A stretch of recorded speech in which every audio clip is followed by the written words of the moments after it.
প্রতিনিধি দীপ্তিমান ভট্টাচার্য। দীপ্তিমান এই মুহূর্তে রয়েছেন নবান্নতে। আরো বিশদে জানবো এই বিষয়ে রাজ্য সরকারের পক্ষ থেকে, নবান্নের পক্ষ থেকে সুনির্দিষ্টভাবে অবস্থানটা ঠিক কি, যেটা দীপ্তিমান জানতে চাইবো যে ডিভিসির সঙ্গে সমন্বয় সাধনের মাধ্যমেই জল ছাড়ার প্রসঙ্গটি উত্থাপিত করা হয়েছে এবং মুখ্য সচিব সে কথাই বলেছেন রাজ্যের সঙ্গে আলোচনার ভিত্তিতে যেন পদক্ষেপ করে।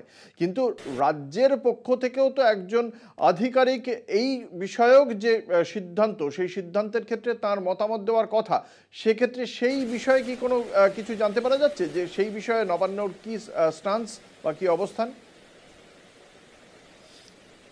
একেবারেই দেখো, এইখানেই কিন্তু নবান্ন স্পষ্ট করেছে। আজকের বৈঠকে মুখ্য সচিব বলেছেন এবং এর আগেও আমরা দেখেছি এবারেরই যখন প্রি মনসুন যখন বৈঠক হয় সেই বৈঠকেও কিন্তু আমরা এটা শুনেছিলাম, মুখ্যমন্ত্রী মমতা বন্দ্যোপাধ্যায় বলেছিলেন যে জল ছাড়ার সময় রাজ্যের সঙ্গে কনসাল্ট করা, কথা বলে যেন ছাড়া হয়।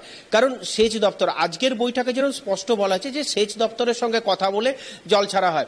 সেচ দপ্তর আলটিমেট জানাতে পারবে কোন জায়গাগুলো কি অবস্থায় রয়েছে, কি পজিশনে রয়েছে না রয়েছে, কোন জায়গাগুলোতে কি কি প্রিকশনারি মেজার নেওয়া হয়েছে, সেই হিসাবে কিন্তু জলটা ছাড়তে বলা হবে।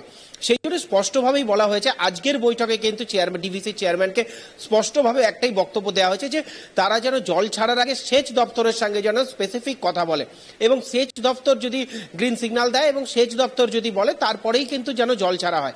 আজকে সকালে যেভাবে কথা না বলে জল ছাড়ার ফলে তিনটে জেলা, মূলত বীরভূম, হুগলি, এই এলাকাগুলোতে কিন্তু জলমগ্ন হয়েছে, বেশ কিছু এলাকা জলমগ্ন হয়ে গেছে।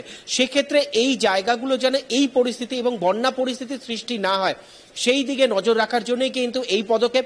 এবং আজকে স্পষ্টভাবে বলে দেওয়া হয়েছে সেচ দপ্তরের সঙ্গে কথা বলেই যেন জল ছাড়ার ব্যবস্থা করে এবং জল ছাড়া হয় সেচ দপ্তরের সঙ্গে কথা বলে।